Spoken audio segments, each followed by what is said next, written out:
Good morning, Blacknell. It's Wednesday, the 1st of July, the year 2020. If you can believe it, we're 3.5 months into this coronavirus shutdown. I spoke to somebody this morning who is in a state a long way away. He said, yeah, only two new cases in the county. And I thought, wow, that's a long way from our experience here in Durham. I want to encourage you to be praying for places where there is an outbreak. And I've heard from my friends in the hospital that Duke and other medical facilities are as busy treating cases of COVID-19 as they have been in this entire period. So those healthcare workers, they need our prayers. We are all eager to get beyond this, but the Lord must have other ideas, and we are working hard to try to be sensitive to how best we can foster a sense of community while being responsible. Pray for our infectious disease team. Pray for our session as we are engaged in conversations about this all the time. For the staff as we seek to figure out how best to lead in worship and lead our community.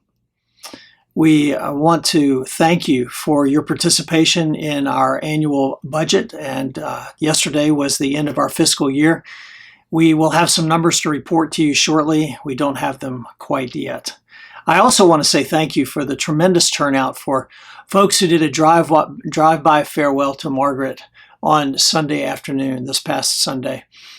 For about 45 minutes, there was a steady stream of cars, people coming up Iredale, turning the corner, and then finding Margaret and Rich and son and daughter-in-law and granddaughter there greeting people. It was so good to see people's faces and to welcome you in that way back to Blacknell, which has been spruced up, by the way, a fresh load of mulch, and we've got guys who are still working on the building. I'm so proud of the fact that we have been able to maintain our contract with our maintenance workers as well. The place is looking good, and it's ready to receive us whenever we have the opportunity to gather again in the facility.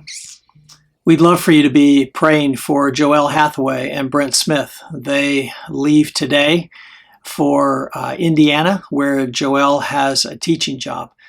We will miss them, their energy and excitement, and we wish them God's best as they take up that new position there. We also invite you to be praying for Sally Epps, who is coming through surgery and is doing well, but she has some rehab ahead. So we want you to be praying for Sally and Garland and for the whole Epps family. If you still want, there's still time for you to send a card of thanks to Margaret. You don't send it here to the church, send it to her home address, thanking her for her 15 years of faithful service here at Blacknell. Be sure and pay special attention to the notes that are attached in the email below. One of the ones you'll see there is that there is an invitation to participate more robustly in providing food for the Walltown Neighborhood Food Bank. Our friends at St. John's administer that with our help and the help of some other churches. There's room for volunteers. There's also room for provision for food. Their needs are growing as they care for more and more of our neighbors who are dealing with food insecurities. And be on the lookout for an invitation that comes to us from our own young adults to join every Friday as you can in your own way in their call to prayer and fasting for a nation that is racially divided. We want to join them in praying. We believe the kingdom of God is greater than those things that will pull us apart.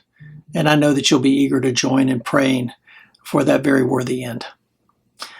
That's all I've got today. I want to wish you a happy Wednesday and a happy 4th. And we'll see you next week.